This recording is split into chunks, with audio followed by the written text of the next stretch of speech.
Ladies and gentlemen, we feel honored for this valedictory function is studded with two eminent idealistic icons of astute accomplishment and sublime ideology. Our chief guest, Shri K. Srinivas, Additional Secretary DOPT, and guest of honor, Shri APVN Sarma, Advisor to Government of Telangana, along with our ever smiling and caring Director General Shri Harpreet Singh, and untiring crusader Shri Benhar Mahesh Tekka, the Additional Director General and the Course Director of the Foundation course. Now to begin with, ladies and gentlemen, 15 weeks of the assiduous industry and sizzling enterprise of all the officer trainees is captured in 15 minutes video. Let's have the glimpse of the activities of all the officer trainees of Foundation course.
Many of you are individually brilliant, because if you have cracked the civil services exam and you are sitting here, definitely you are mentally tough, you are disciplined, you are able to work consistently for long periods, and you can achieve results.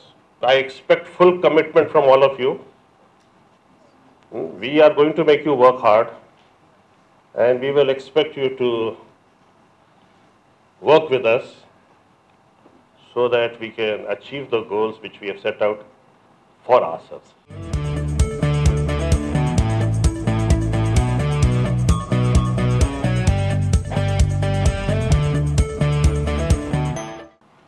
Do swear or solemnly affirm that I will be faithful and bear true allegiance to India and to Constitution of India, as by law established, that I will uphold the sovereignty and integrity of India, and that I will carry out the duties of my office loyally, honestly, and with impartiality. Help me God.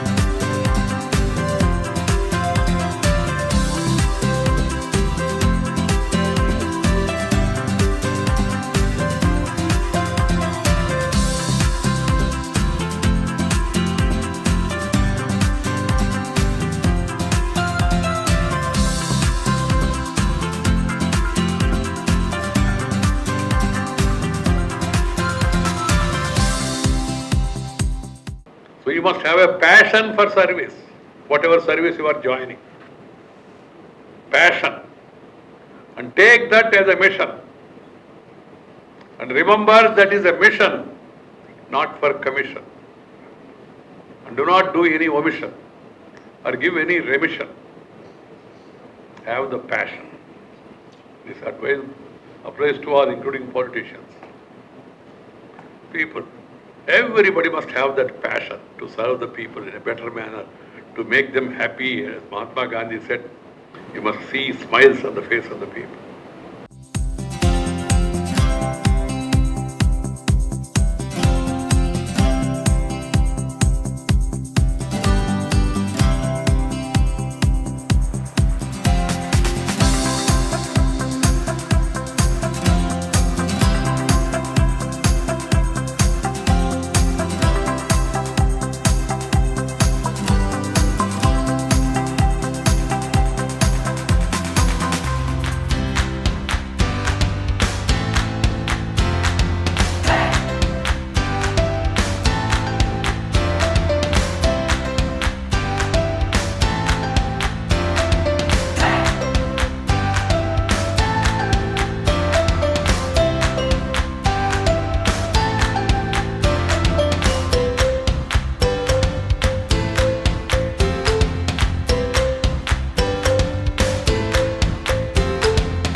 Before I never mingle with people like this. Now after this FC, so many friends, now I can easily mingle with others. Now I am feeling I can do my administration best compared to what I did before.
It was a great learning experience as well.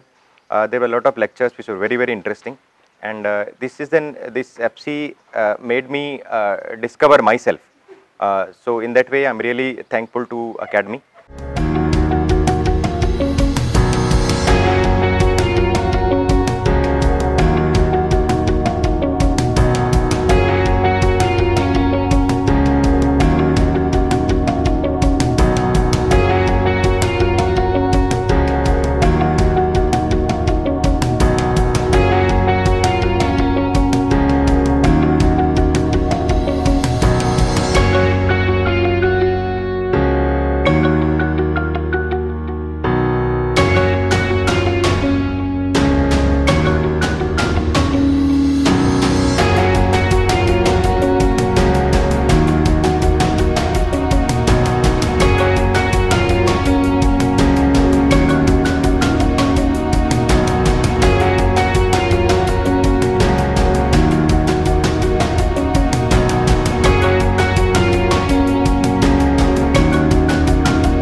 I'm very glad, you know, to explore the new things. Like I never did shooting before, but I could able to do that. So these kind of experiences and all give me so much immense pleasure, you know, to take back from the academy.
I must say that it was a very refreshing experience.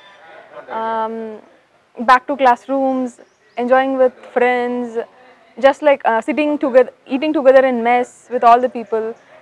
All these small things were very happy. They were very happy moments. I thoroughly enjoyed Special FC, and I'll remember this FC for the people whom I made friends, and the memories we made together, and all this small happiness which I had.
The best module was village visit. We got to know the ins and outs of a village, the village life, and also we enjoyed a lot the great hospitality and welcoming nature shown by the local villagers.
This was one of the toughest thing or toughest responsibility I have ever taken till now. It was very difficult to make our fellow OTs understand regarding the menus and many things. So I will say that because of this opportunity, it has groomed me as an officer, and it will definitely help me in doing the administration when I go back to my home cadre to administer well.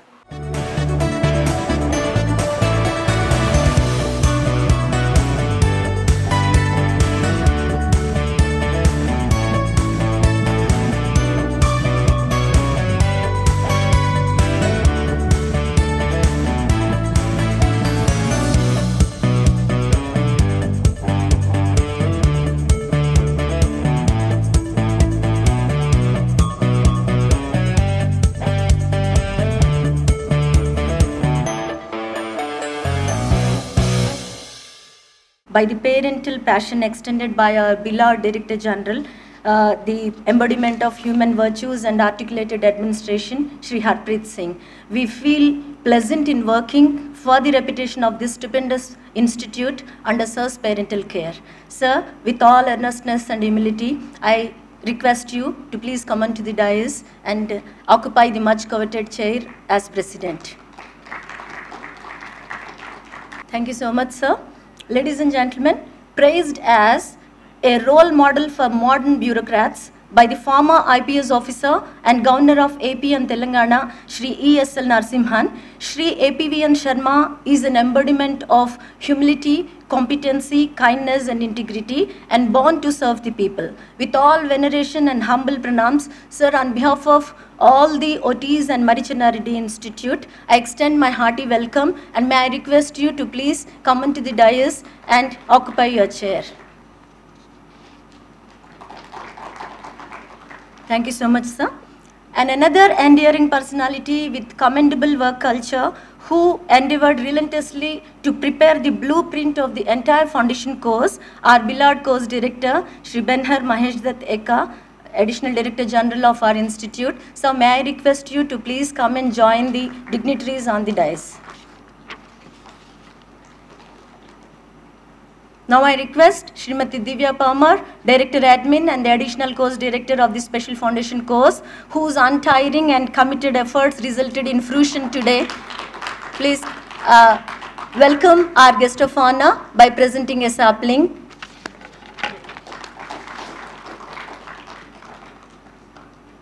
Ladies and gentlemen, holding Masters in Political Science from University of Delhi, Shri Benhar Mahesh Datteka joined IAS in 1995. Sir's rich experience as Sub-Collector Paderu in Visakhapatnam district of Andhra Pradesh and field assignments like Project Director, Municipal Commissioner and District Collector, Vice Chairman of AP Housing Corporation, Secretary Minorities Welfare Board and Tribal Welfare Telangana is an added asset to conduct various training programs in our training institute successfully. Sir is a silent soldier and a task bearer for every program of our institute. With great respect, sir, may I request you to please give the welcome address and course report of the foundation course. Chief guest for today's valedictory function, Sri K. Srinivasji, IAS Additional Secretary and Establishment Officer, DOPT, Government of India.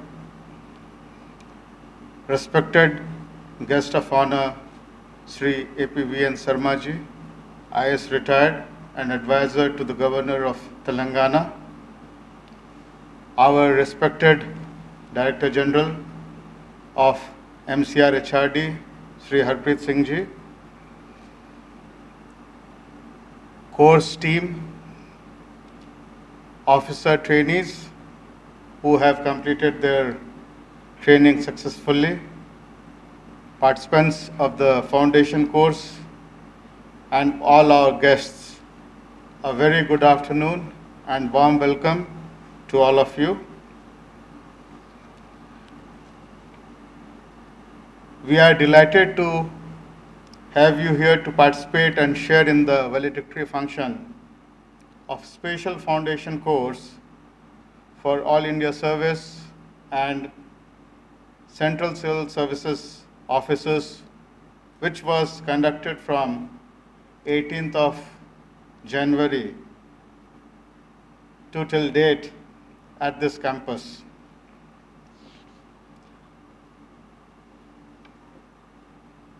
To our chief guest,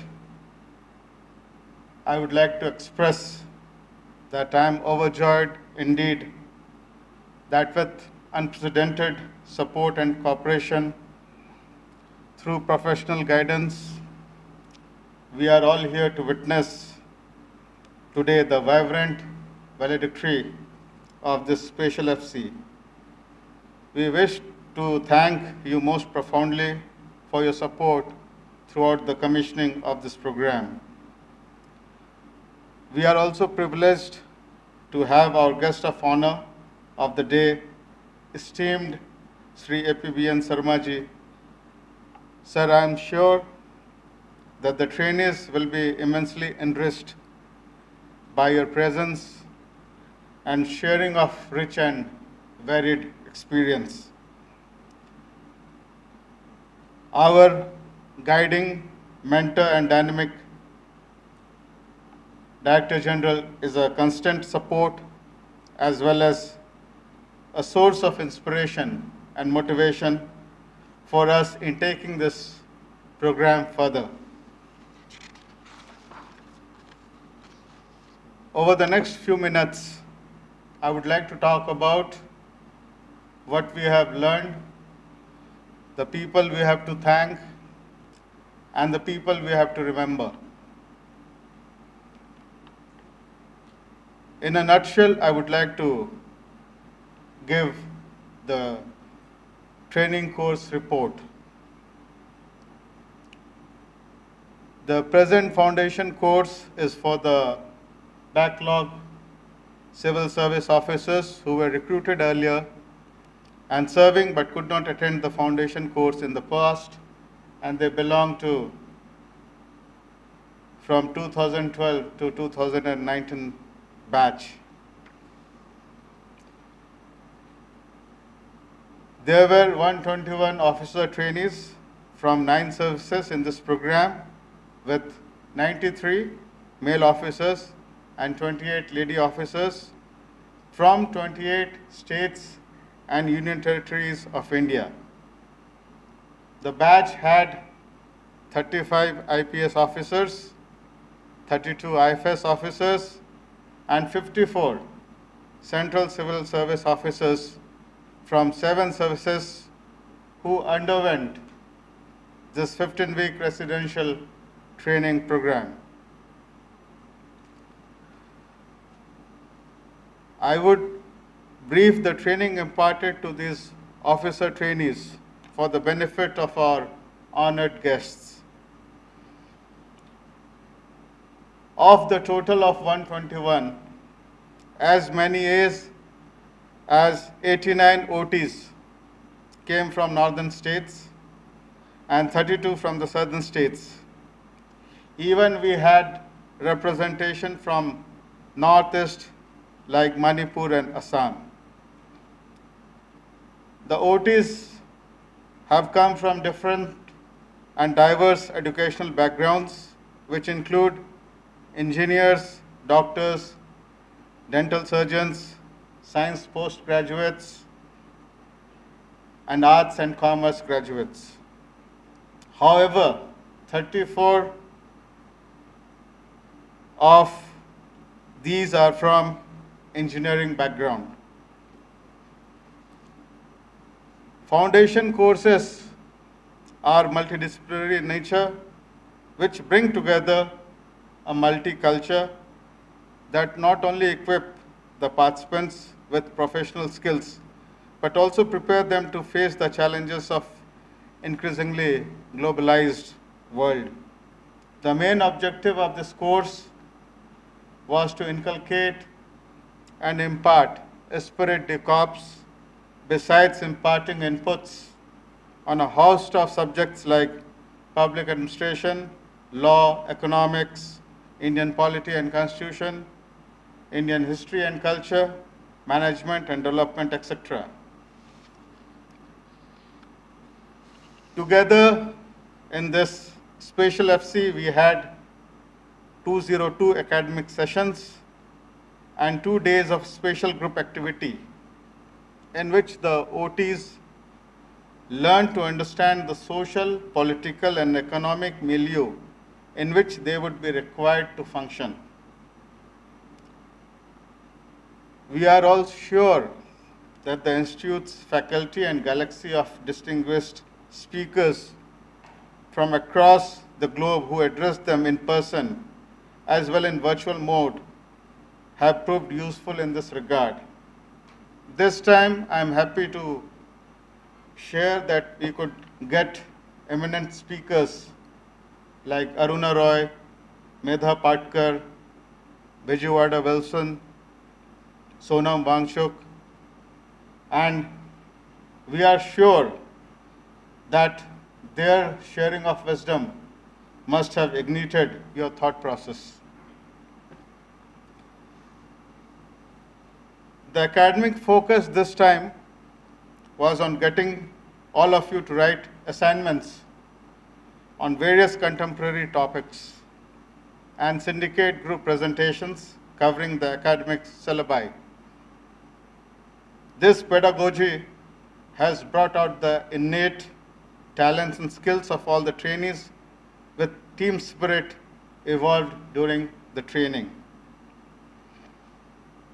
The entire batch went in one go for village visit to different villages of Telangana. And the post-village visit presentations by the OTs have reflected their exposure to the ground realities of village life and their insights to plan for the holistic development of the rural India where majority lives. With regard to the trek, the OTs were given a choice to choose either Himalayas or Nilgiris for trekking. One batch of 68 officer trainees went to Himalayas, and another batch of 40 officer trainees went for trekking to Nilgiris.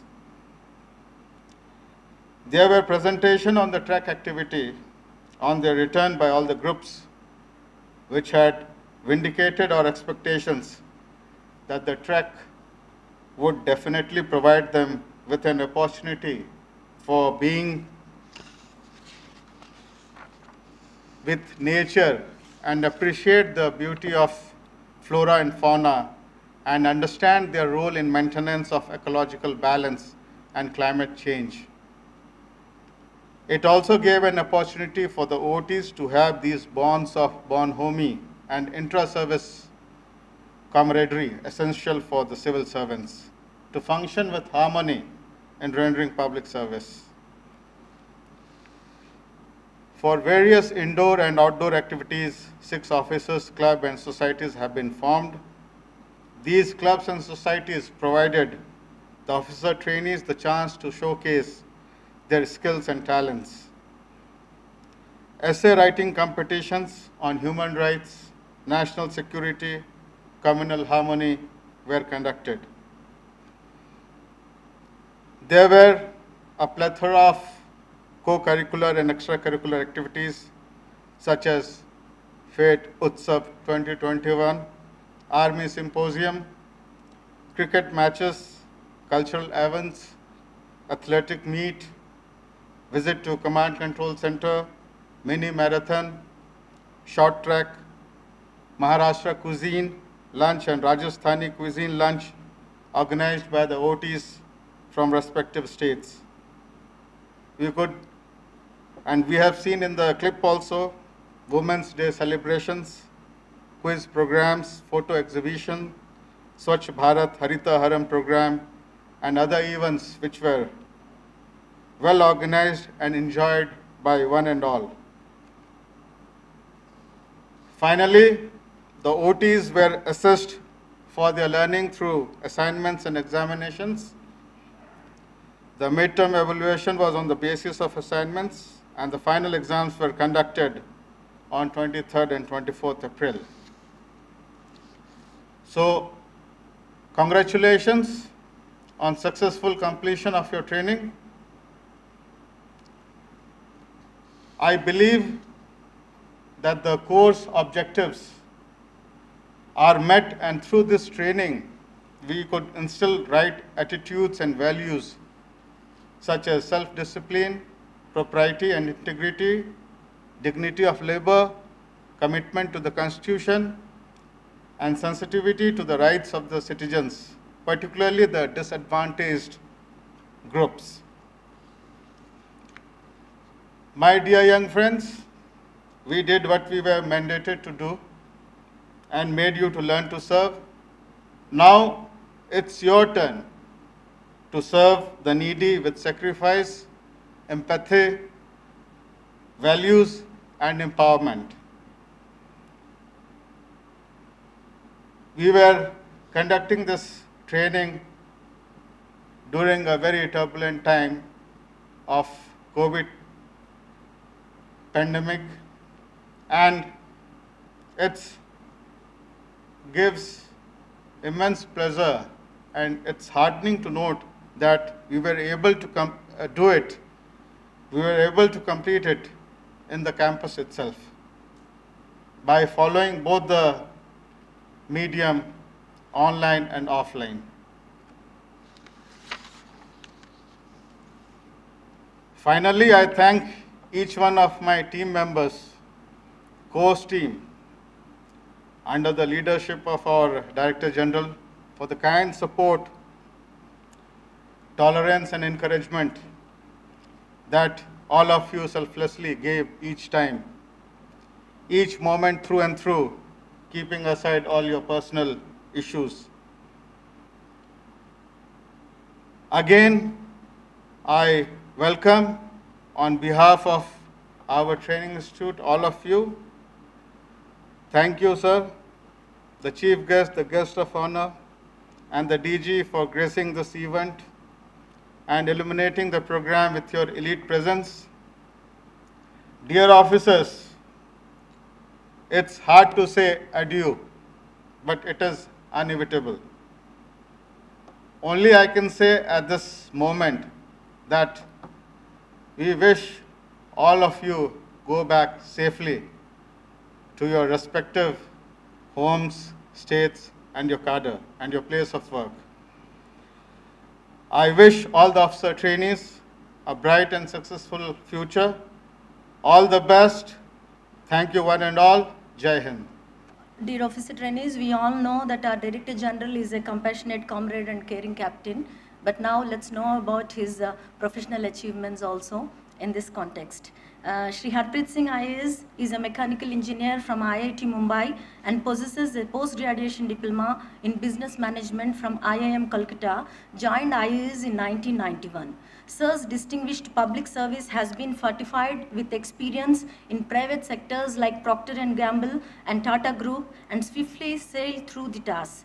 Sir's 3 decades of public service as Special Commissioner of Commercial Taxes, Secretary to Vigilance Commission, AP Public Service Commission, Information and Technology Department, Principal Secretary to the Governor of AP and Telangana, Managing Director, AP Dairy Development, made him a sought-after bureaucrat for every task-oriented sector of government projects and programs.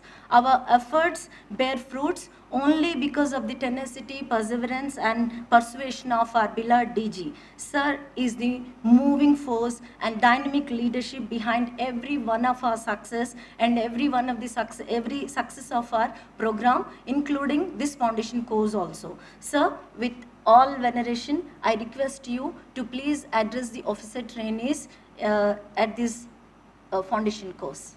The chief guest of today's function, Shri K. Srinivas, Additional Secretary and Establishment Officer, DOPT, who has joined us online. The guest of honor, Shri A.P. Sharma-ji, Advisor to the Governor. My colleagues, ADG and Coast Director Shri Ben-Har,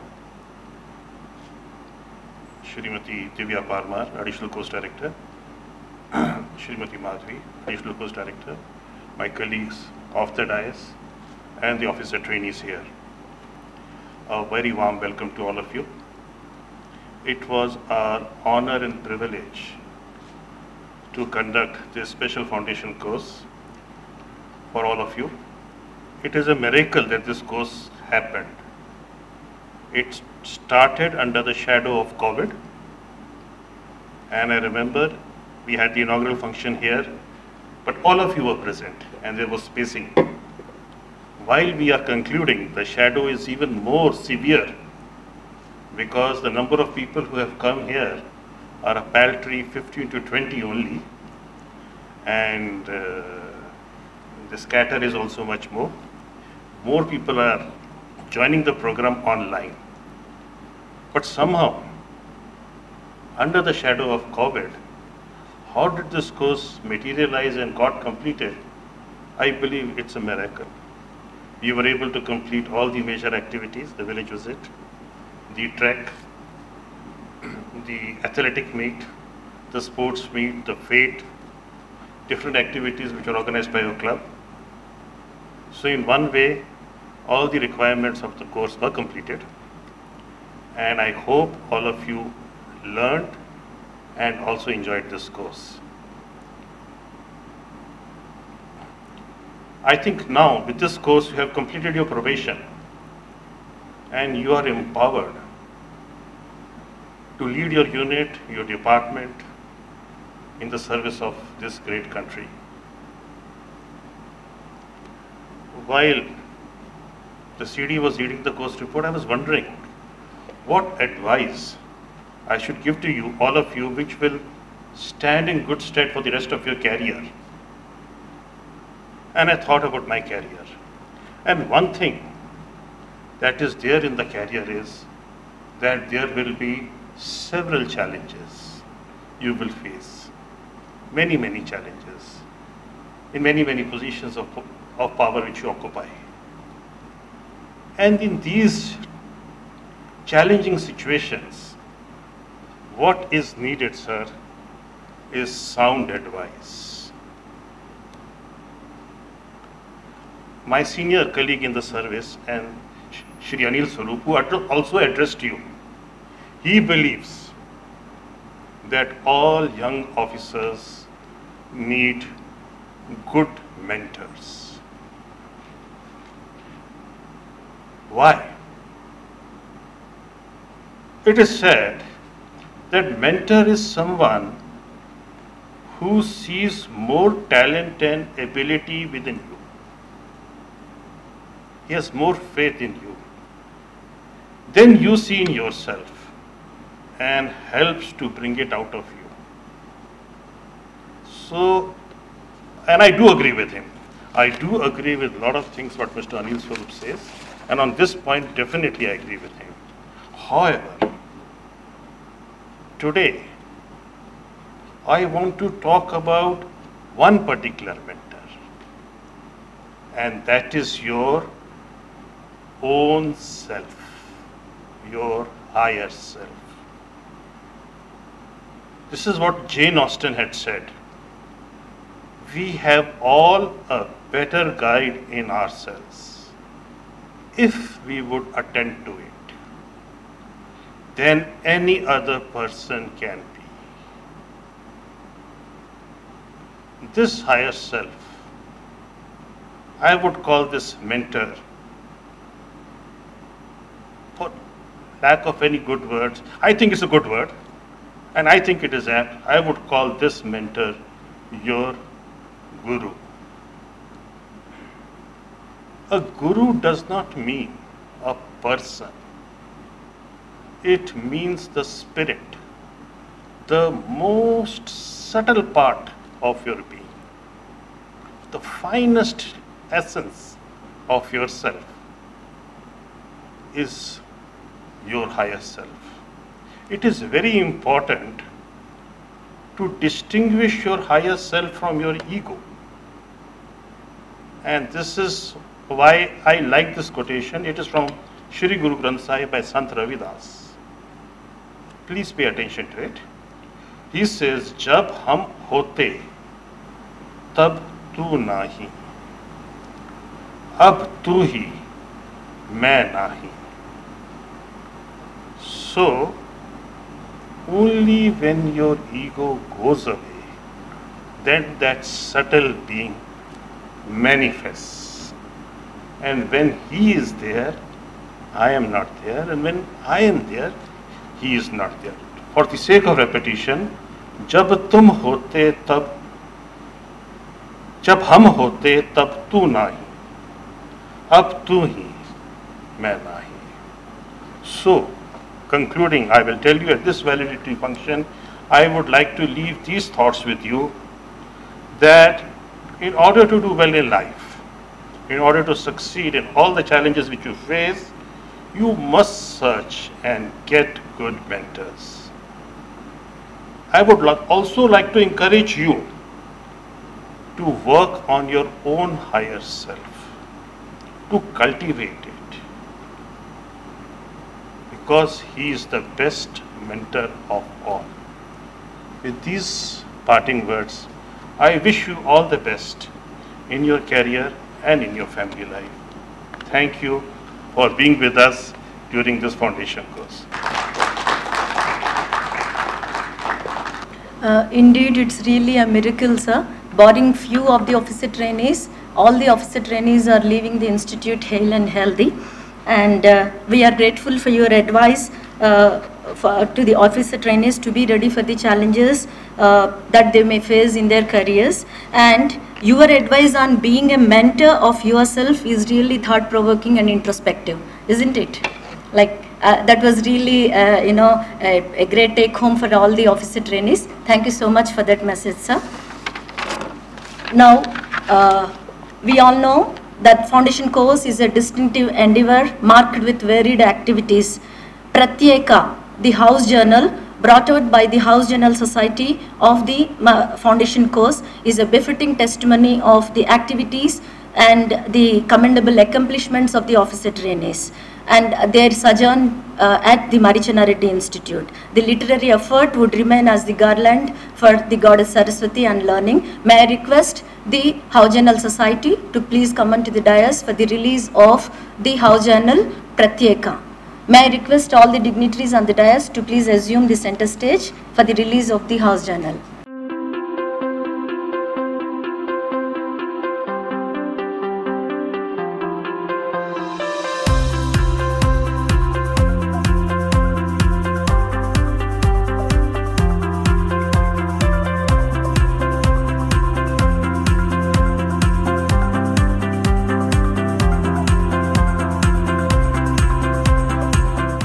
Congratulations to Howe Journal Society for having brought out this journal during these toughest times.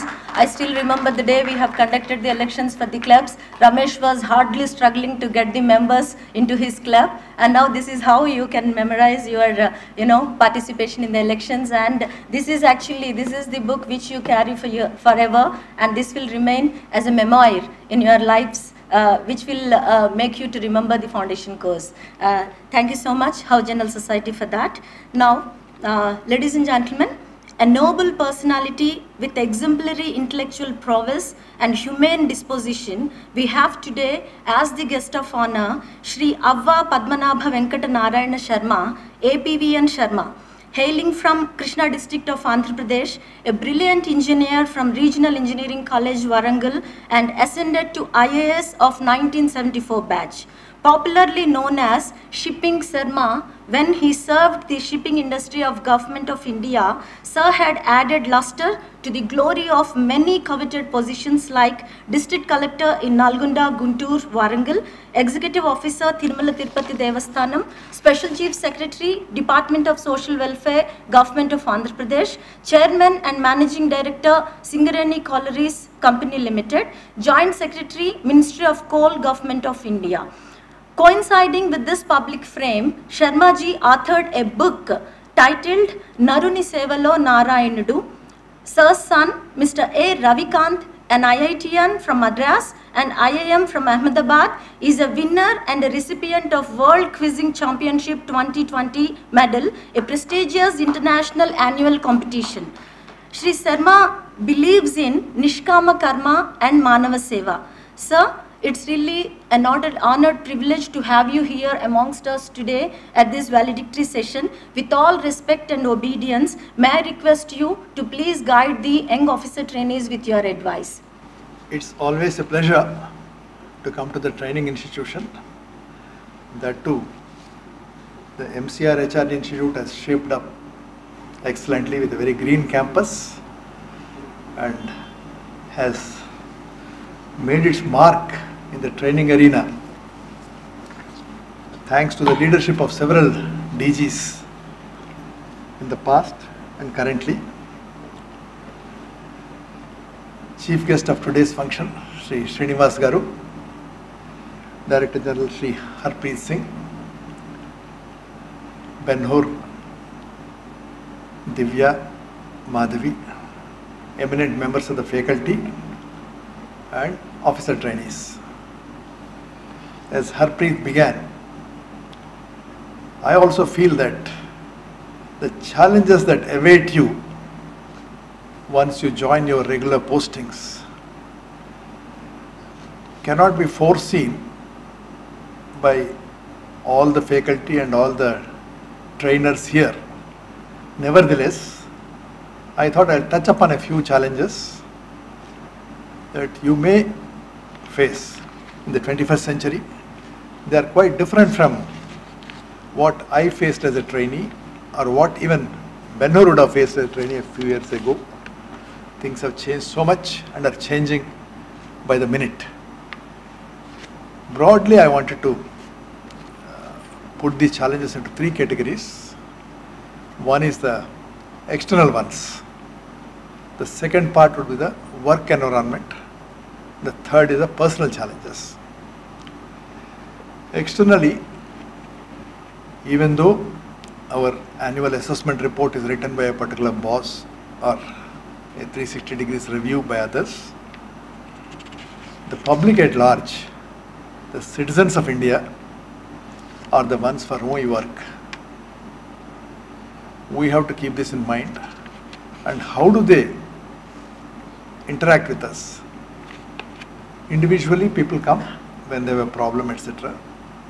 You will be beating them.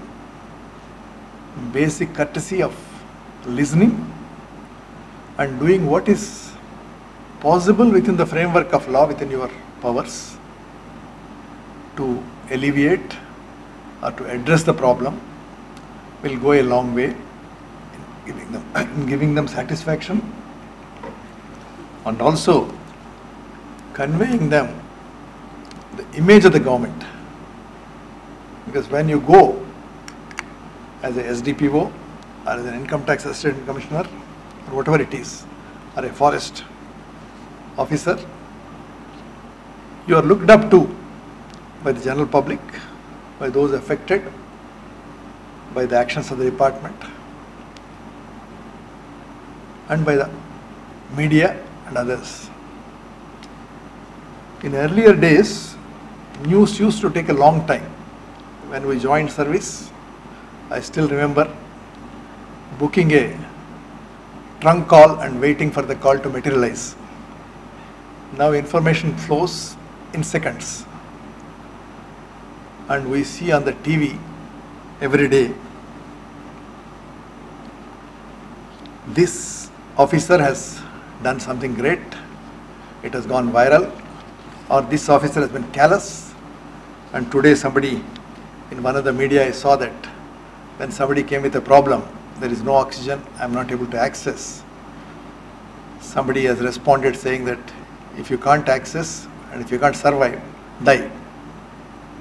A very heartless sort of a thing. That also has gone viral. So it doesn't take time now, unlike in the earlier days, for your actions to reach large numbers. So one has to be quite careful, one has to be quite cautious in our speech. We had a director when we were on training, Sri Rajesh Prasad. He was a doyen, old civil servant. So he used to tell us, once you are in a field job, you are like goldfish in a glass bowl. You are seen by everybody, your actions are seen by everybody within the system and without the system. The general public can see you. If you are an SDPO, for example, with whom is the SDPO having dinner today? Is he going out and meeting somebody? You may think you are doing it quietly, alone. If you are a sub-collector, yes, anyone. You are a forest officer. Are you having a dinner with somebody whose reputation is not good, whose reputation is doubtful? These things matter.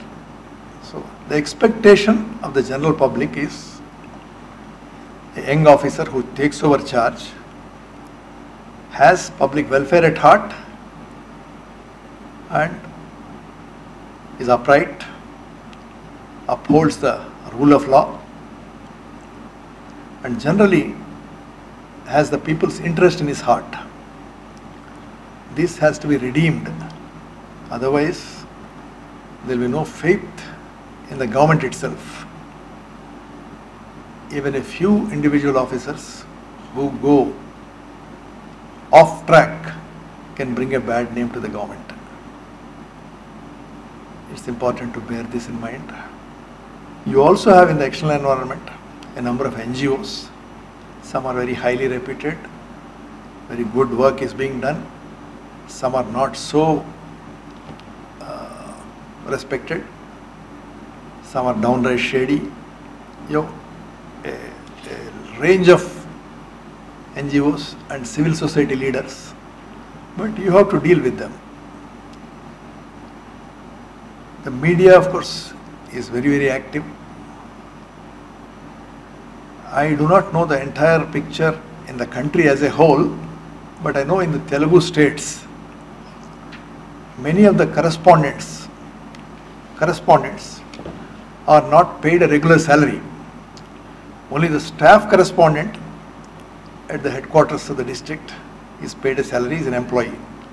Others are paid by column centimeter of information published. This I realized very strongly in my Singareni assignment. If there is no flow of authentic information, the guy has to make a living. He has to get something published. Otherwise, his home fires won't burn. There will be no next meal. So he concocts something and writes. If there is a regular flow of information, which is authentic, correct, he not only feels happy to publish it, send it as his contribution, but you also establish over a period of time your authenticity integrity and the feeling that what this officer tells you is the correct information. He doesn't give you so much of, fluff. He gives you real substance and what is correct. It is never a good game to play with statistics because you will be caught, and sooner nowadays than later. Always good to give the correct information. If you can't give it, avoid, but never give false information. That will come back to haunt you.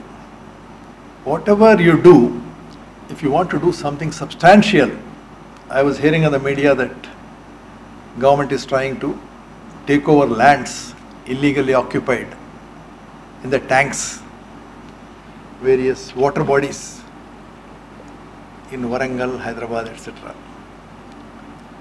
Anything substantial that has to be done, you have to reckon with the courts, because nobody will give up even a illegally earned asset or right without making a fight. You have to necessarily ensure that whatever orders you give, follow the law correctly, the principles of natural justice. You want to evict somebody from a forest land which has occupied, you cannot do it by simply force. It has to be done in a legal way, in a proper way. You have to spend a little more time in preparing your case, possibly discussing with your government advocate in sensitive cases, even in advance, so that your orders are upheld in a court of law. Without that, we can do a lot of cosmetic work, but nothing substantial would really ever get done without a proper legal backing. I am sure in your specialized academies, there will be much more, or training schools, there will be much more input on the laws you are going to handle at some future point of time. But you have to keep in mind the basic principles of natural justice. I am sure it will come to you in some time or the other, but without that, all the efforts you do can only catch the media for the next day and result in nothing. The court will automatically strike it down.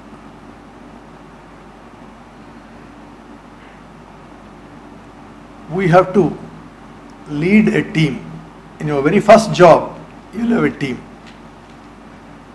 You have some, for instance, you have your SHOs, your inspectors, your constables, and similar staff in any other service. They look up to you.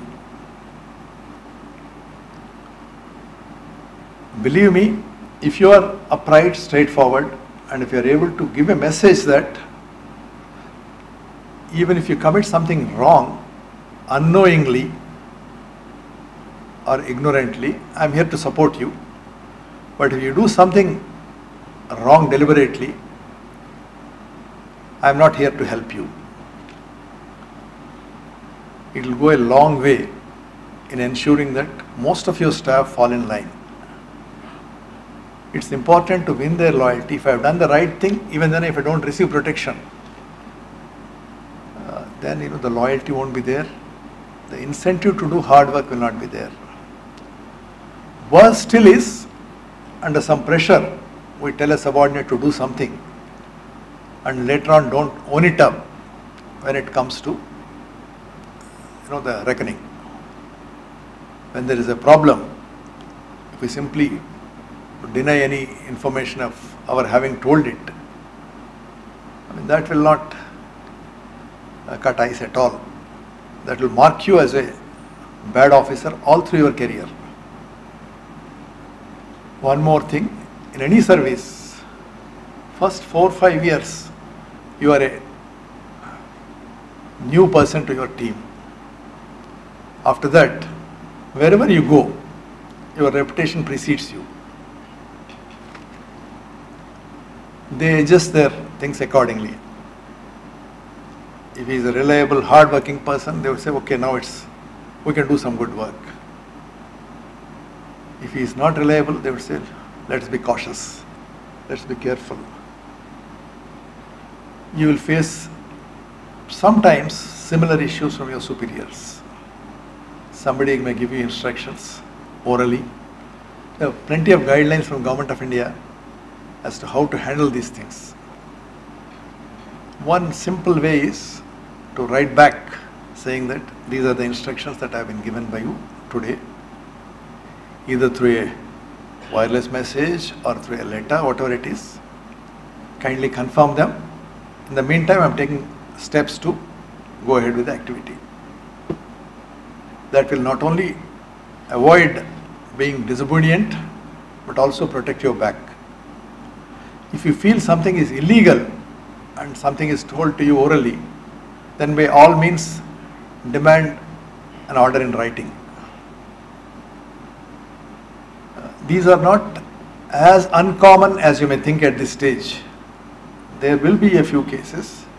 I am sure many of you may see a few cases in your career like this in the years to come. It may not happen immediately. Then I come to the personal challenges. These are a little more tricky. They are not really written down everywhere in a code or something.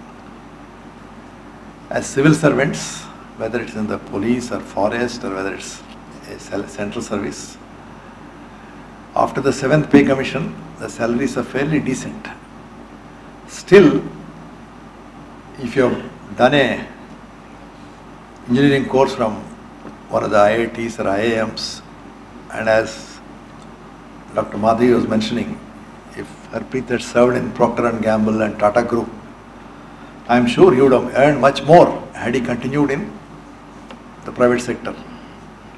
So trying to compare your emoluments with those of your peers in college or those who were with you in training institutes earlier in the private sector is foolish, because you will never get that degree of money, but the social recognition and the opportunity to serve the people, the ones you have, I think nobody in the private sector will ever have. The variety of jobs you have also is fantastic. In the Indian Economic Service, you are running a training institute here. That sort of a variety, it won't be available in the private sector. Your lifestyle is very important. If your partner, spouse is very ambitious and would like you to match everything the neighbor or her social circle is able to do, your life will be miserable. Unless you make it clear in the beginning itself that these are my resources, this is the way I would like to lead my life, this will bring us honor, bring us satisfaction of having done good for the people. At the end of your career, what do you reflect upon? Did I make a difference to the people I served? Did I do some good? I am sure in the government sector, you can make a difference. Every individual can make a difference. So lifestyle is very important. You have to manage within your means by carefully husbanding your resources. I am sure you can give a decent education to your kids. You can have a decent lifestyle. If you have very expensive habits, like drink, you can afford to have, unless you are extremely rich in the family thing or whatever it is, you can afford to have probably a drink a week or something. Regularly having a drink soon will lead you to a bad company. There are plenty of people who will offer you good facilities which are beyond your normal means, because nothing in life comes free. there will be some quid pro quo at some stage. Good to remember this and plan your journey, because you have a long journey ahead. You also are under tremendous stress in a job, unlike 40 years ago or 30 years ago that some of us have served. There you had a guaranteed protection of the seniors. Now it's not always so. Still there are seniors who do protect and help, but sometimes, it may be beyond their powers to help. Your action on the file, your notings on the file are the ones that matter.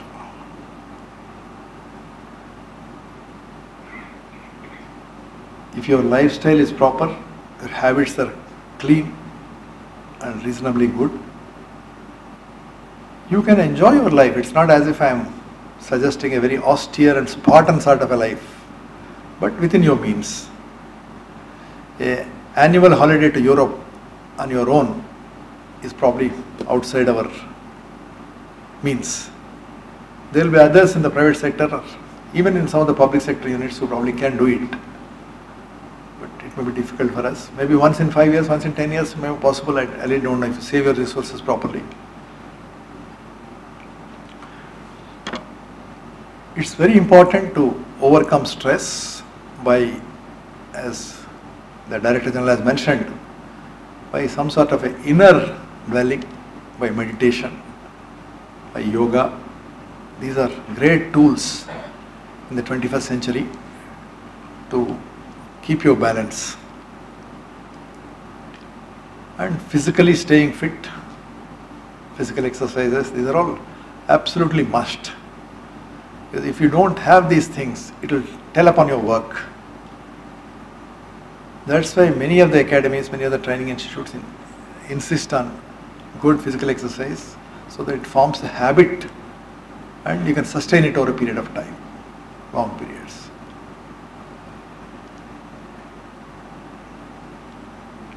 I thought I'll just touch upon a few of these things, and ultimately you have to decide for yourself what sort of a civil servant you have to be and what sort of a results you get. I join Harpreet and the others in wishing you all the very best in life, your professional and personal life ahead. It's a great opportunity for me. I thank Harpreet and his team for giving me this opportunity. I live very near, so it's quite convenient for me to come over. Thank you. All the best. For alerting our officer trainees about the new age challenges, like how quixotic the media is and how vigilant they have to be, and prodding them to uphold the rule of law, public welfare by following principles of natural justice. And thank you wholeheartedly for that valuable message which was wedded with your adorable experience. Sir, your advice on having immaculate integrity in personal and professional life, stress management, is really worth reckoning. Thank you so much for giving that message to our officer trainees, sir. Dear officer trainees, it's my honored privilege to introduce the signature of this valedictory function, who is a befitting testimony of patriotic Telugu couplet by Rayaprolu Subbarao. ఏ దేశమేగినా ఎందు కాలిడినా ఏ పీఠమెక్కినా ఎవరెదురైనా పొగడరా నీ తల్లి భూమి భారతిని నిర్మల నీ జాతి నిండు గౌరవము, which says that in whichever country you set your feet, whatever position you hold and whoever you may encounter, sing the glory of your motherland Bharati and uphold the honor of your race. Our chief guest of today's function is a befitting testimony of this patriotic Telugu couplet. Our chief guest, Shri K. Srinivas, Senior Administrative Service Officer of 1988-89 batch of Gujarat cadre, is an illustrious son of an illustrious father, Honorable Justice Shri K. Ramaswamy, former Supreme Court judge, hailed as the champion of social justice, human rights, reflecting in many historical cases like Samata, S.R. Bommai, and CERC, etc.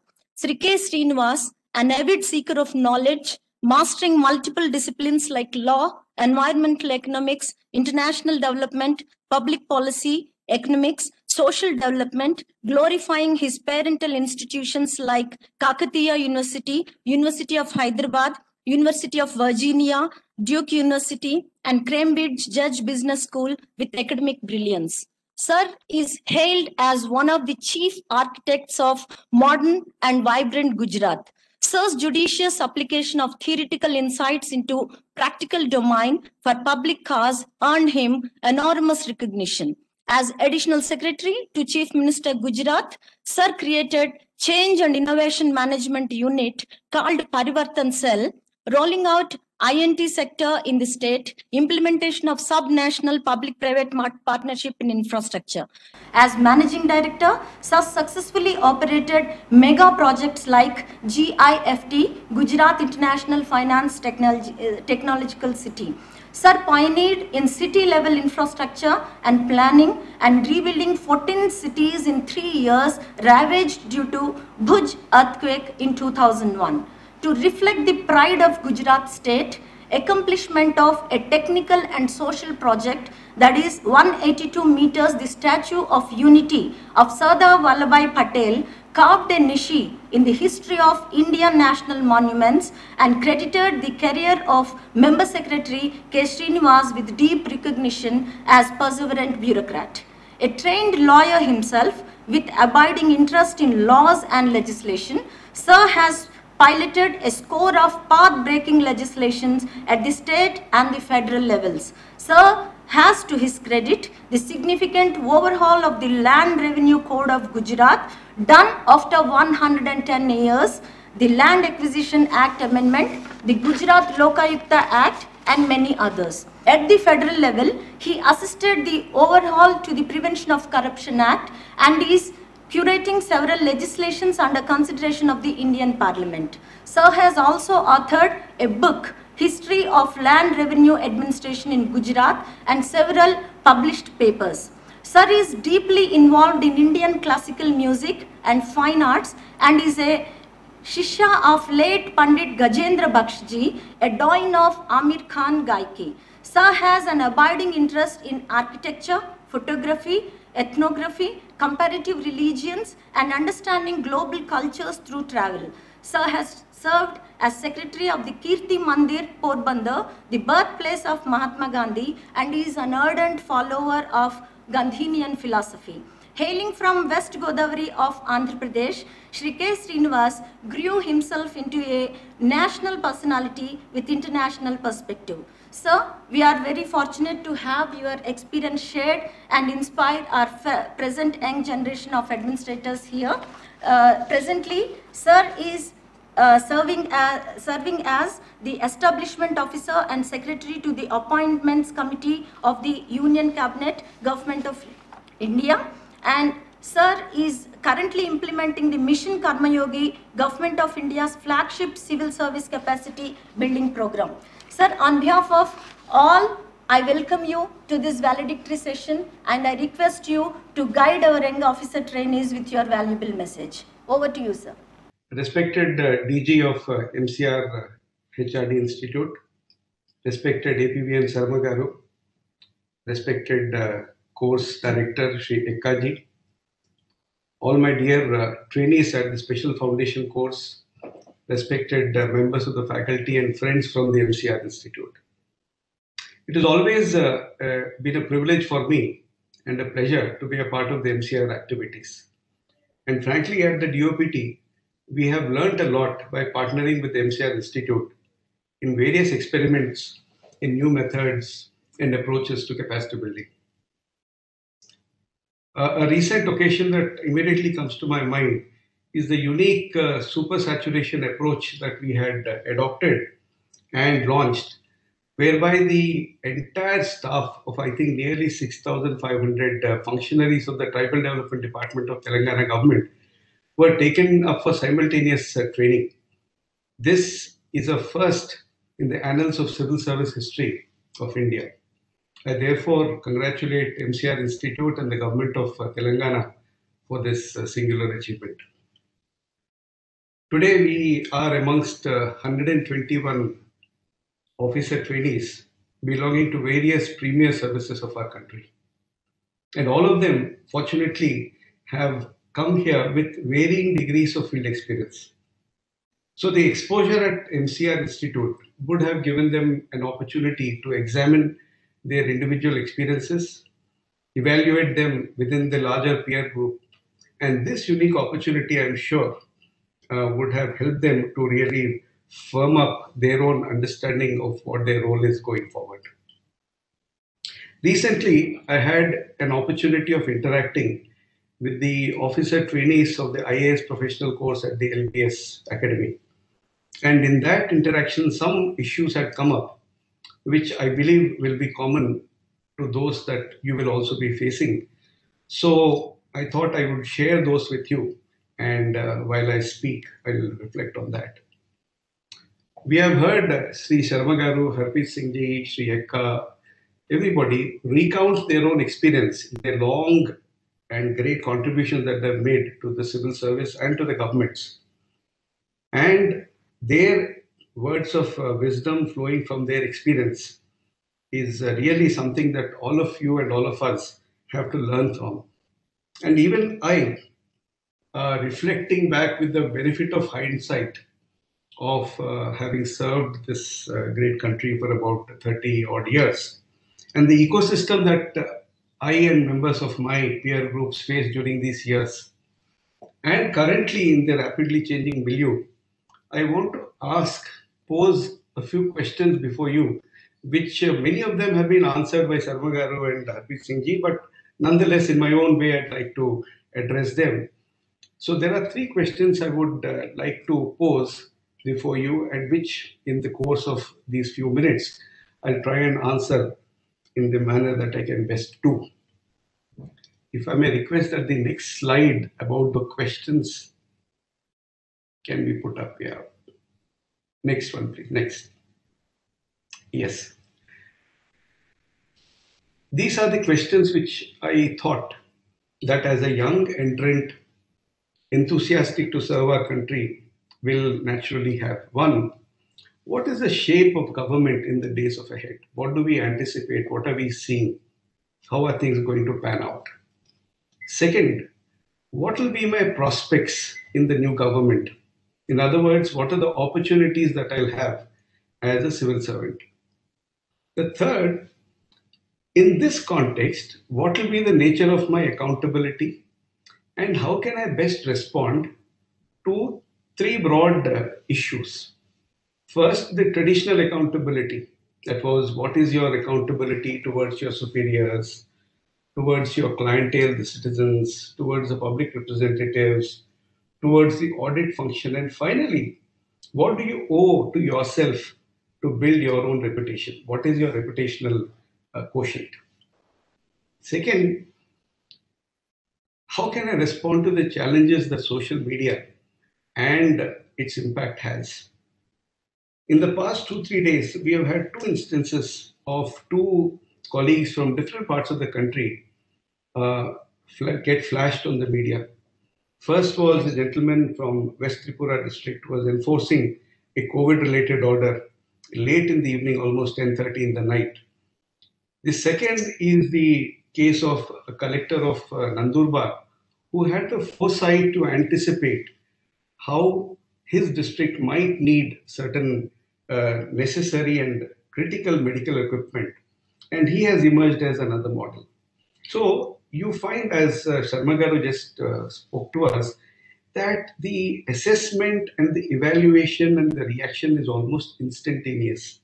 So how do we deal with this kind of accountability framework that we have to respond to?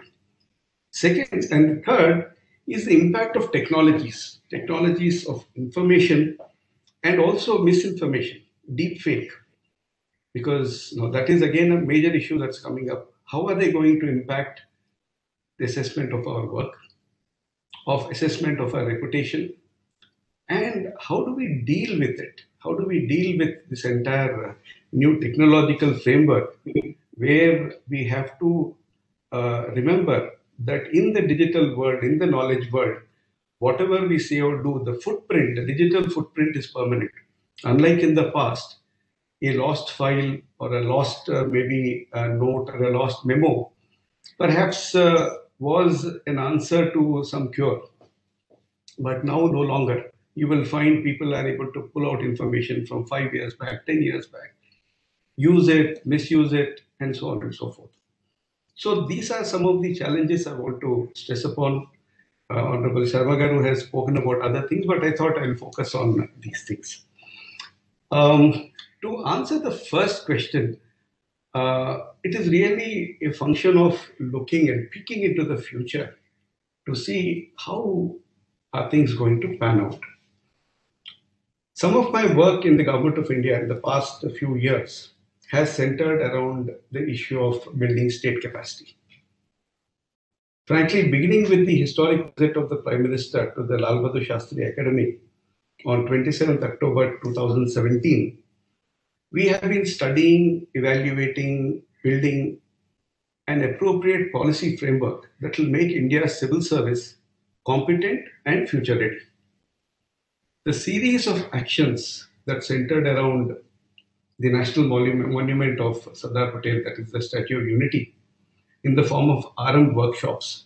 And in this, the MCR Institute played a very, very intimate role, resulted in a very ambitious National Civil Service Capacity Building Program called Mission Karma Yogi. This was approved by the Union Cabinet on the 2nd of September last year. When I was moving this cabinet note, the cabinet secretary asked me, "What do you mean by mission? Why are you calling this a mission?" I said, "Sir, a mission involves a definite structure. It involves a definite program. It is within a defined time frame with defined institutional architecture. So therefore, unlike the efforts of the past, no doubt very, very noble and very well executed and carried out, the difference this time is there is a very cogent and a comprehensive approach to capacity building, and particularly civil service capacity building. And in the larger Mission Karma Yogi program, there are various elements. The first of these elements were rolled out only towards the beginning of this month in the form of the Capacity Building Commission, which was constituted. May I request that the previous graphic may be put up? There is one single graphic. Yes, please leave it on. The Mission Karma Yogi and its intention is to do 4 different things. The mission aims to do 4-fold activities. The first is to shift the functioning of the civil service from rule to role. This means that while a rule is static, the role is always dynamic, and we do and function and discharge hundreds of roles during a day. And if a civil servant has to be evaluated on the basis of his performance of his respective role, the question that arises immediately is, how do we enable that civil servant or the civil service as a large institution to keep abreast of the multifarious changes that are occurring in an almost instantaneous manner in a knowledge-driven world? So this is the first shift and the challenge. So this led us to the idea that to enable a civil servant to discharge in the new environment, we need to give him new learning and training. And this platform to deliver this kind of a training is called the IGOT, which is an acronym for Integrated Online Training, Karma Yogi.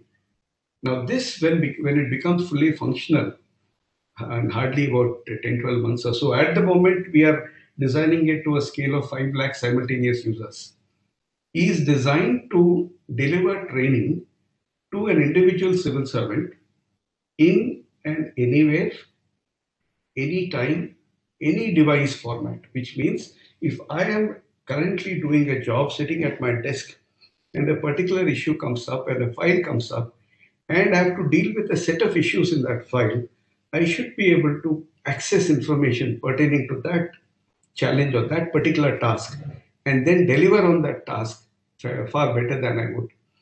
In the past, when we were designing to rule, we could have this traditional cafeteria approach of capacity, of training, where we were taken to institutions, we are eminent institutions, and then generally became overall able, and then went and discharged on roles. So there was a bit of a mismatch. Now in the new environment, the mismatch is sought to be cut through delivery of appropriate information, appropriate content, through a very high capacity digital platform. This is the second element of the mission. The third is something very fantastic, something that could never have been done without the power of information technology that is available today. That is to cover each and every individual civil servant in the country and place the power of knowledge and evaluate him on the basis of his performance on the basis of that knowledge, which means there is a huge impact of a democratic thinking. So it's a democratization of knowledge that is happening through this mission.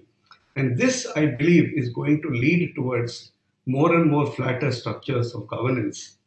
And this I definitely see is a distinct possibility. So going forward, we see this unfolding and giving to each and every individual civil servant the ability to design, perhaps, to even shape, perhaps, his own career path. And finally, there is this entire effort of desiloization. One of the big challenges before government and before our learning institutions also is when we started evaluating and seeing how many important institutions there are. At the turn of our independence, we had just the IAS training school at the Metcalfe House, and then the police academy. And slowly we have built more and more and more. Today, there are not less than 361 central training institutions, which have been built with a huge amount of resources. They have become very, very excellent oases of knowledge, of ability, but all of them are siloized. They are unable to share their learning resources, content, and desiloization of this learning resource and environment is another objective of this program. The reason why I dwelt upon all of this is because this is what is going to shape the nature of government going forward. And this I see happening in less than 5 years, 6 years, or even earlier. Which also brings me to the question of what is really the challenge of capacity before our government and before indeed our system. You see, the Indian civil service structure and the capacity that is available is much, much lesser compared to any other country anywhere else. And particularly when we are dealing with these kind of population scale challenges that are going on, whether it is the pandemic or whether we are talking about digital delivery of services, it shows us how perhaps unprepared or even inadequate our spread is. And if you really start computing and looking at the numbers are really amazing. You and all of us should be surprised that for a country of 1.3 billion people, 1.38 billion people, we have less than 200,000 civil servants covering both the central and the state governments. Less than 2 lakhs, the senior civil services, which is grossly inadequate. And when we try and look out and see, well, is there capacity available outside of the civil service? Is there capacity available, let us say, in the private sector? And you look at the numbers in terms of the people who might have been trained in all our eminent institutions, whether it is the IITs, the IIMs, and so on and so forth, you will find another 200,000, which means another 2 lakhs. So put together, the Indian state system, the Indian society, has not more than 4 lakh people available to deal with all the challenges that are going to face it going forward. And that is where I believe our responsibility is, and that is where the opportunity is, and that is where the thinking of Karma Yogi comes in to enable us all to build our capacity. So therefore, to answer the second question, what will be my role in the new government? I believe the world is yours. I believe that it is fully open for those who embrace it with skills, with knowledge, with ability and hard work. And I can give you a small example. Talking as the establishment officer, I deal with staffing issues at the senior levels. Just 6 years back, 7 years back, out of 280 odd joint secretaries to the government of India, we used to have close to around 150, 160 IAS officers, another 130 officers from the central services. Today, there are not more than 90 IAS officers available for posting as joint secretaries, and more officers from the central services are being drafted in. And this is a very deliberate thing. It is deliberate because we believe, as I mentioned and I pointed out, that collectively all of us representing the senior and the premier civil services of the country are a very, very minuscule minority. And therefore, it is necessary for all of us to build our abilities and skill. So going forward, I think the opportunity for all of you is immense. The third question, what are the challenges? Sarma Garu and Harpreet Singh Ji have really spent a lot on this, but I wanted to share a couple of thoughts with you, which might help you in dealing with these challenges. The first thought is what President Kalam used to talk about as your personal brand equity. He used to say, if you have a personality and if you have your own brand equity, that brand equity is what is going to make you sail through your career, will help you discharge your jobs better. And this is your official personality, and this has to be built and nurtured, as Sarma Garu mentioned, that this is something you build over a lifetime. And this has to be guarded so zealously that that is perhaps your only shield that you have to discharge your responsibilities. Now, in order for us to do that, I have always followed a mantra. And the mantra is what I would like to share more pithily as the 3 R's of sound administration. One is reasoning. The first R is reasoning. You should always have a reasoning for our judgment, for our assessments, for our actions. And that reasoning should be sound, it should be fair, it should be transparent.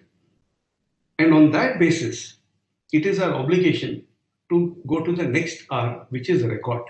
You have to record the reason why a certain decision was taken and make sure that it is available not only for the immediate instant, but for the future also to assess why you have taken that decision and in what context. Finally, it is also our obligation to respond, which means you have to communicate both the reasons and the record of whatever you have decided to your clients to enable them to assess whether you were fair, whether you were just, whether you were impartial. I believe if these three things are done and carried out well, they would go to building a very sound official personality, which would itself then protect you. It has been, I should share with you a small an anecdote. I served as the Principal Secretary of the Revenue Department of Gujarat government. And I had the habit of recording long notes on various land allotment proposals in my own hand. I would write typically 4 or 5 pages in my own long hand before it went up to the cabinet for approval. My successor, he asked me one day, he said, why did you do that? I've never seen anyone do that before you. And since I've succeeded you, I wanted to know, don't you feel threatened that you have written such a long note explaining why you did this? I told him that contrarily, I feel better defended because I feel I have recorded the reasons of my decision there. And then I do not have to remember why I took a particular decision. And it is there for anyone to evaluate whether what I took as a decision was appropriate, inappropriate, could have been better, could have been better. Certainly, it may have been possible that it could have been a better decision. Certainly, the judgment can be made. After all, I'm not infallible. But whether I was circumspect, whether I was reasonable, is something that every judge, a future judge of my action, would be able to take. So I found in my own career, these three things work out. And frankly, the current government, in which you have joined, allows you this. In fact, encourages you this. Many of you young officers from the police service may have seen that there is a system of the VCNs, the village crime notebooks.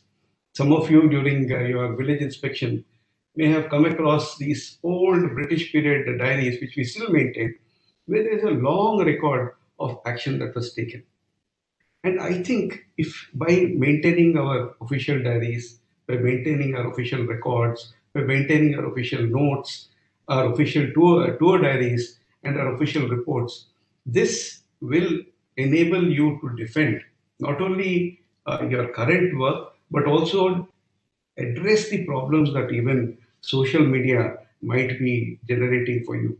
And I see that this is both something that helps us, and in addition, it also helps us discharge an important obligation, because all of us work in a rule of law governed democracy.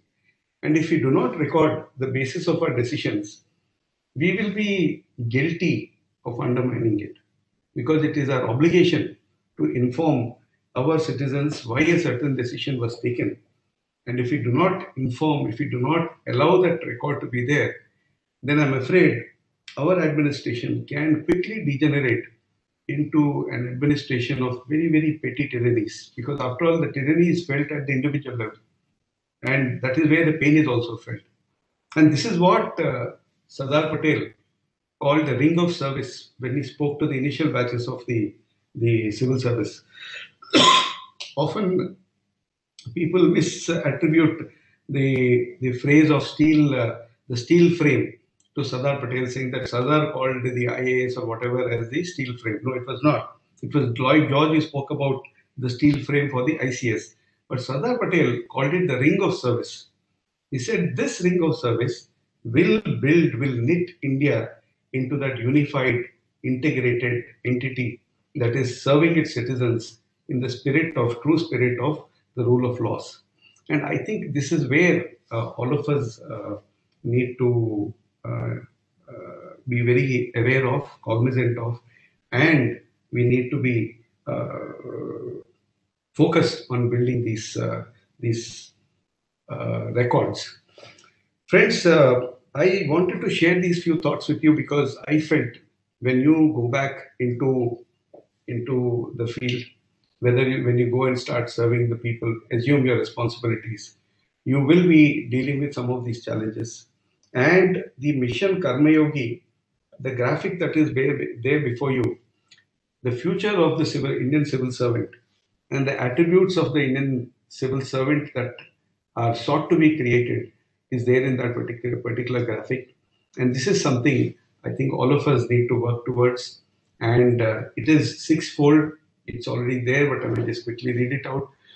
A civil servant must be proactive and polite. He must be professional and progressive. He must be energetic and enabling. He must be transparent and tech-enabled. He must be creative and constructive. And he must be imaginative and innovative.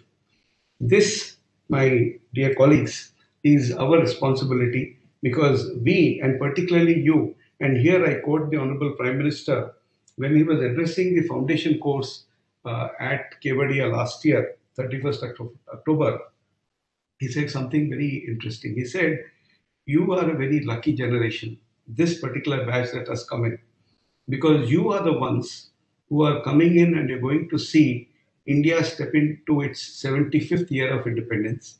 And you will see India step into its 100th year of independence. And it is on you the responsibility of carving the future, building public good for the citizens of India. So, and therefore he said, you are a very, very lucky generation. And we would be able to discharge our responsibilities that Honorable Prime Minister mentioned if we can imbibe these qualities in us. I thank you all very much for this patient hearing, and with these words, I thank Mr. Harpreet Singh, all our dear colleagues there, and Sharma Garu, and take a bit leave. Thank you very much. Thank you, sir, for your valuable time for this, for giving valuable time and giving a message for this program. You are given a very, very positive message, sir, that the India is changing and the civil servant has to change. A flatter hierarchy, breaking down of silos, and so maybe the India that we see at the 100th year will be a totally changed and transformed India, and maybe this group of bureaucrats will do it, sir. Very encouraging message, sir, positive. Thank you very much, sir, for giving your very valuable message to this young officer trainees. First medal for village visit presentations. Group 7, Ramannapalli village, Sirsilla district, receives the first prize. Sandhya Samira is the group leader. Associate group leader Chandrakant Meena, Ricky Agarwal and Rosemary. They all receive a gold medal and a rolling trophy. The best trek presentation, first prize goes to Himalayan Trek First Group, Shri Samay Singh Meena.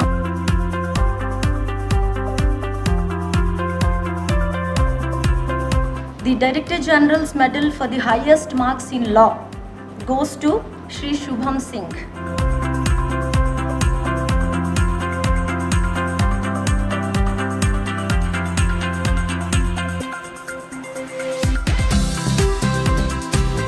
Now, Director General's medal for the highest marks in public administration goes to Rahul Singh Tolia.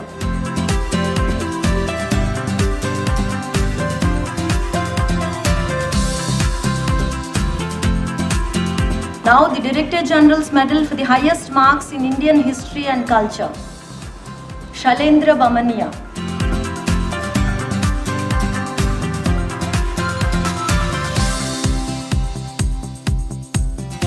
Director General's medal for the highest marks in basic economics for administrators goes to Shri Purnava Ganguly.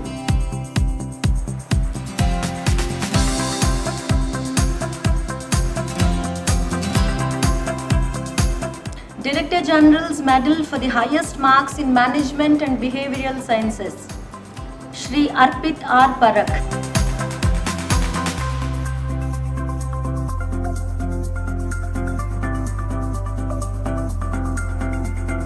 Director General's medal for the highest marks in political concepts and Constitution of India, Shri Hassan Sefin Mustafa Ali.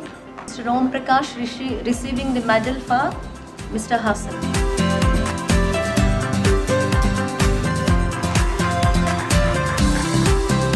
Now the Director General's medal for the highest marks in Hindi at the end course examination. Gold medal to Susmita Shelvaraj.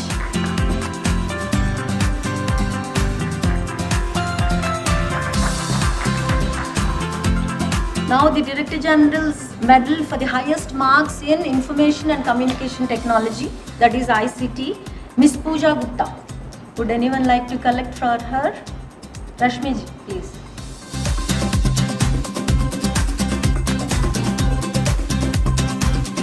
Now the Director General's rolling shield for the best performance amongst clubs and societies to Shri Om Prakash Jat, to Officers Club. Gold medals and rolling shields for all of them.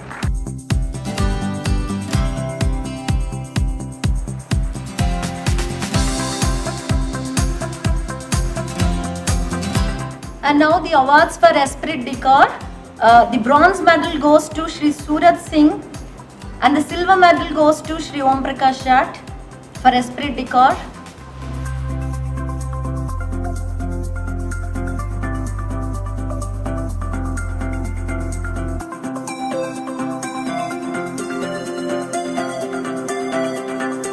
And gold Gold Medal for Esprit de Corps, Shri Anupam Sharma.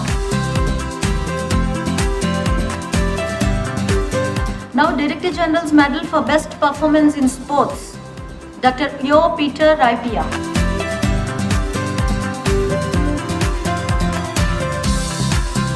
Now Director General's Medal and Rolling Shield for the highest aggregate marks in written examination, Arpita Parak.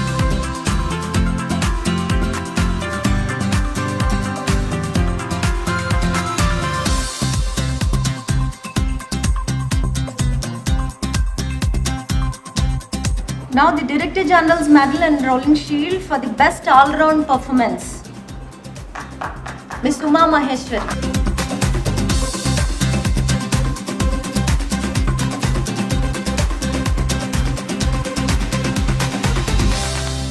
Officer trainees, it's time to acknowledge the services that are rendered by different people for the successful conduct of this foundation course during the difficult times. When we commenced the program, though we thought that it will sail seamlessly, but we had certain hiccups, but still we were able to complete it, and you all are here witnessing the valedictory today.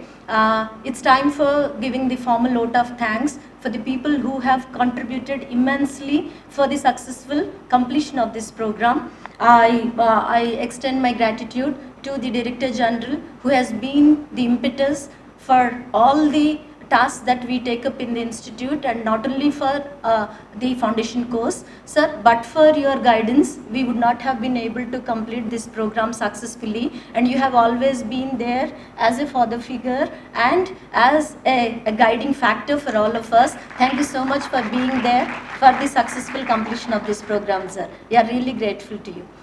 And another important personality who was instrumental in successful completion of this program was our beloved course director and the additional director general of the Marichanna Reddy Institute, Shri Benhar Mahesh Tekka. Sir, on behalf of all the officer trainees and the course team and all the staff of Marichanna Reddy Institute, I extend my thanks to you for having been there in thick and thin times, and for your unswerving discipline that implemented and suffused with, of course, compassion. Thank you so much for being there, sir, for guiding all the officer trainees and the course team for the successful completion of the program. A big thank you, sir.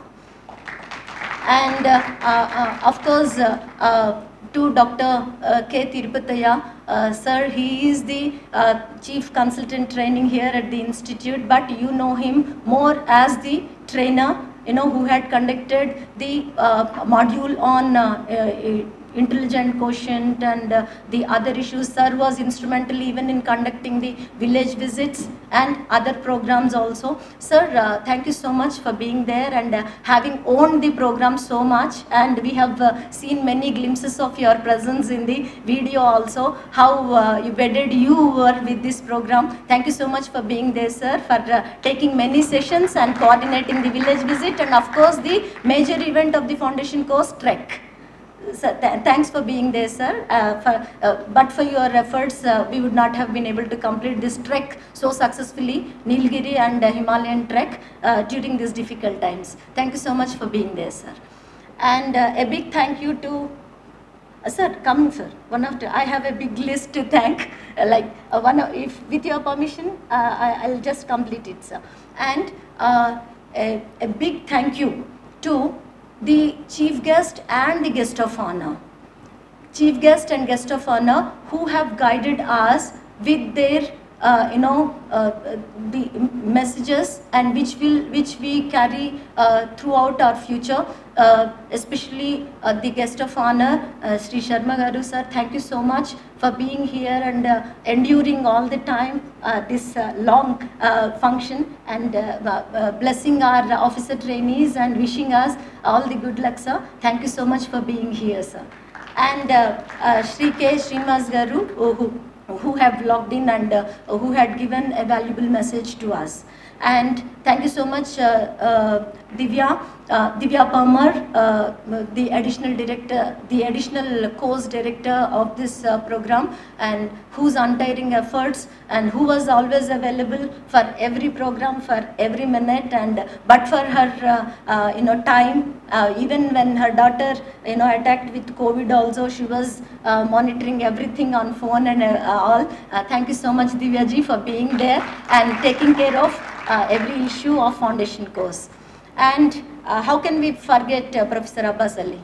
Like, he is the one, like every day, who makes all the, who congregates all your academic sessions, and who keeps on posting revised schedules every day. And sir, thank you so much for your patience, sir. And you have you were instrumental in getting all the renowned resource persons, because it is online, it is made more easier for you. But still, you had put in, at this age, he is almost nearing 75. During the pandemic, he is always there in the office, and we were abstaining from our duties, but he is always there in the office taking care of your academic sessions, not only academic sessions, all the other programs. Sir, a big thank you to you, sir, for always being there for the successful conduct of the program. Thank you, sir.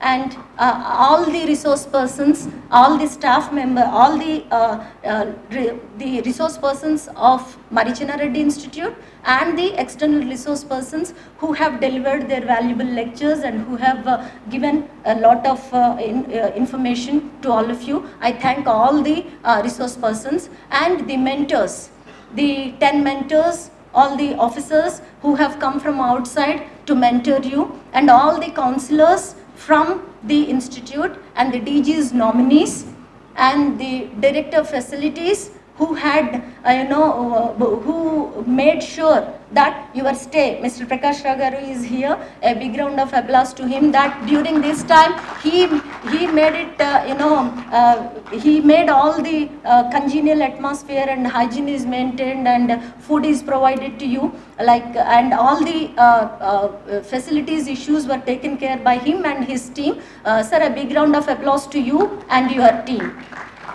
And the next thanks goes to the IT team, the director IT, and all the members who are sitting here. Mr. Jalal, probably you must, now you got used to receiving a message that so-and-so link is provided today, that you have to log in on so-and-so time. Mr. Jalal, Mr. Swaroop, who is down with COVID. Probably you all know Swaroop, down with COVID, and of course Srinu, and all the IT team, Director IT, Srimati Sridevi, and Sirisha, who is the classroom in charge. A big round of applause to all the IT team for, without any hitch, because this program was a conglomeration of offline and online, and even in online classes also, we had the same experience of having the physical sessions. A big round of applause to IT team.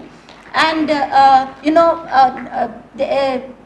we are very grateful to all the housekeeping staff who have maintained our toilets properly during this time, and who have maintained the total premises of this Marichinna Reddy Institute very safe for your stay. A big round of applause to all the housekeeping staff and all the supporting staff, the classroom in charges, Shri Subbarao, Dr. Suresh, and Sirisha, and Saka Venkateswar Rao, who have attended the classes more committedly than the officer trainees. Like, they were present throughout the time than the officer trainees. They were there, they made their presence ensured there, and they have become very famous also.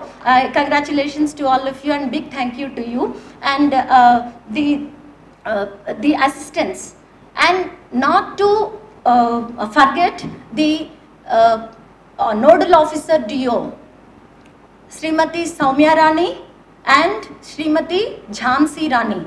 These are the two people who were behind the curtains, and but for the Jhansi is here still, like, though they work from behind, if they don't do the work, we are just, we will just act before the screen, but they are the ones who make everything in place. A big round of applause to Soumya and Jhansi.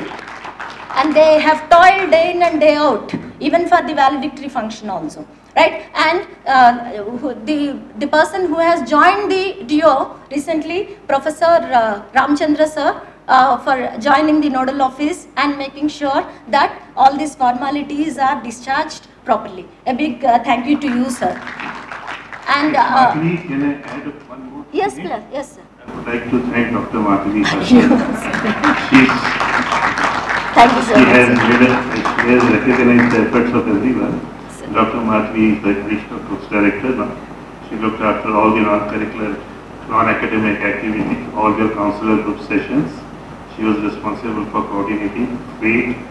Unfortunately, AK Sinawan play could not be done. India Day also, sir. India Day could not be done. So thanks a lot for Madhuri for all the efforts you made, so much, including hosting today's function. Thank you, sir. Thank you so much. And all the supporting staff of FC Secretariat, classrooms and the hostels, whatnot, and engineering people, and the people who have taken care of your morning activities, and the instructors of morning activity, PT and Mr. Rana. A big thanks goes to Mr. Rana also, like all the people who have come, Mr. Srinivas, Dr. Srinivas, who is sitting here and who had conducted all the sports for you. For all the people, I may not take all the names, but for one and all, a big thank you. Last but not the least, all the officer trainees here who are sitting, but for your coordination and cooperation, we would not have been able to conduct this program successfully. A big thank you to you for having been the disciplined officer trainees of the foundation course. Thank you so much. And I confess that there may have been slips from our side, definitely, but they are not intentional. Right? There is a saying that to forgive is, to err is human and forgive is divine. If we are the former, you kindly be the latter. Forgive our inadvertent mistakes, any mistakes that are done, not intentional. Thank you so much for being here, and thanks all of you for joining the valedictory session. Thank you.